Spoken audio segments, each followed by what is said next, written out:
Janvier 2023. Une nouvelle page de l'histoire de la FTQ s'écrit.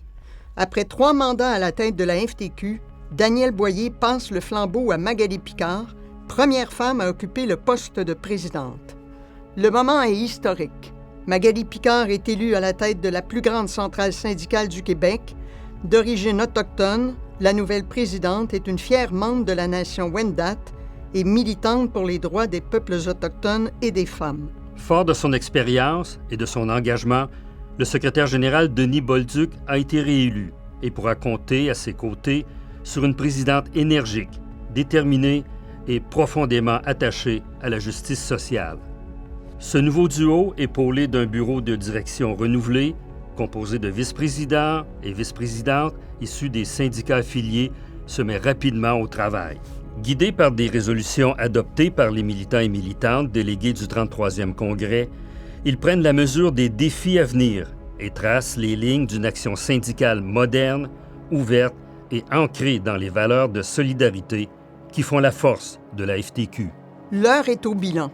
Depuis 3 ans, la centrale et ses syndicats affiliés ont traversé une période d'intense transformation sociale, économique et politique.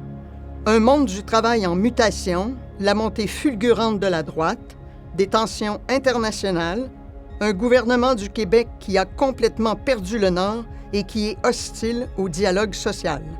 Au fédéral, la menace d'un gouvernement conservateur est temporairement écartée, mais les défis demeurent.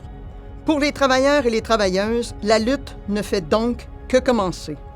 Voilà le contexte dans lequel la FTQ a poursuivi sa mission. Malgré ses vents de face, la FTQ a maintenu le cap, avec détermination.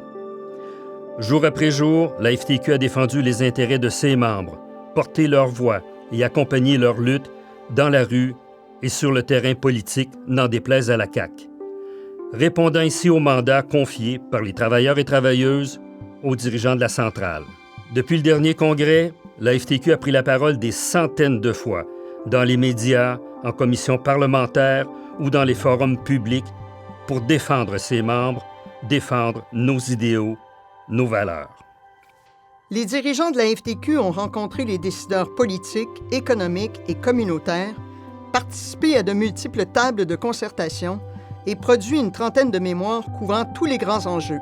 Ce travail patient et rigoureux d'action politique demeure la clé de notre influence et de notre crédibilité.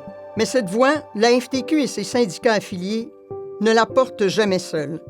Elle s'appuie sur un vaste réseau d'alliances, de coalitions, de militants et de militantes engagés.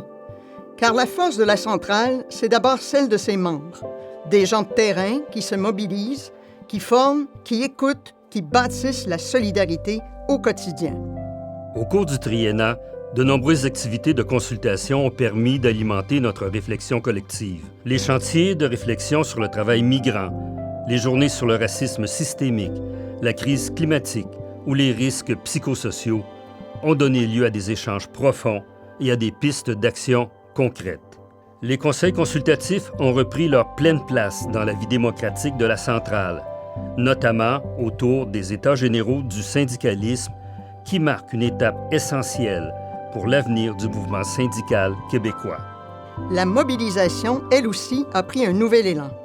Depuis 2023, la FTQ a participé à près d'une centaine d'actions sur le terrain.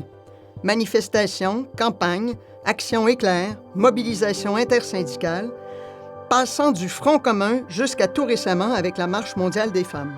Face au projet de loi hostile du gouvernement de la CAQ, la FTQ a répondu présente partout, dans les régions, devant les bureaux des ministres, dans les médias, dans la rue.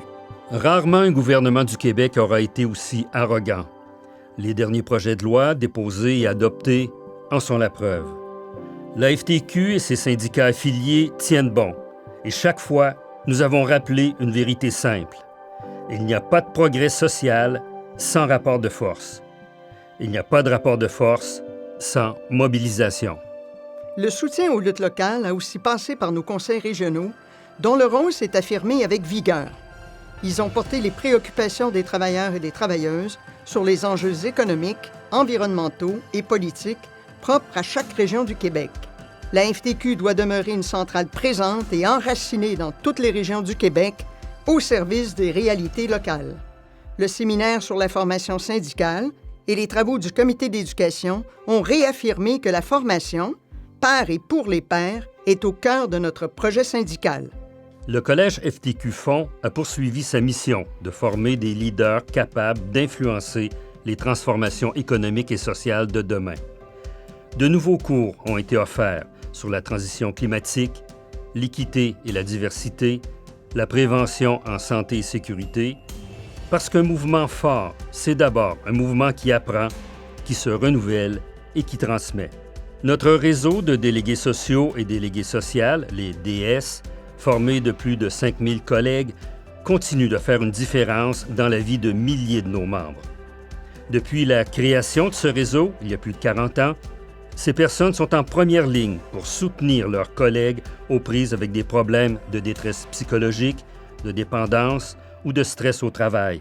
Les DS incarnent la solidarité syndicale au quotidien, au sein même de la FTQ. Sur la scène internationale et répondant aux mandats donnés par les travailleurs et les travailleuses, la FTQ a maintenu une présence active au sein du Centre international de solidarité ouvrière, de l'Organisation internationale du travail, de la Confédération syndicale internationale et de la Confédération syndicale des Amériques, pour ne nommer que ceux-là. La FTQ a accompli beaucoup, mais il reste beaucoup à faire. Plus que jamais, il faut maintenir la pression, continuer à mobiliser, à former, à écouter, à construire des ponts entre les générations. C'est ensemble, avec conviction et solidarité, que nous, syndicalistes, pouvons transformer et bâtir un Québec plus juste, plus vert, plus égalitaire et plus humain. Ensemble, bâtissons l'avenir, imposons le changement.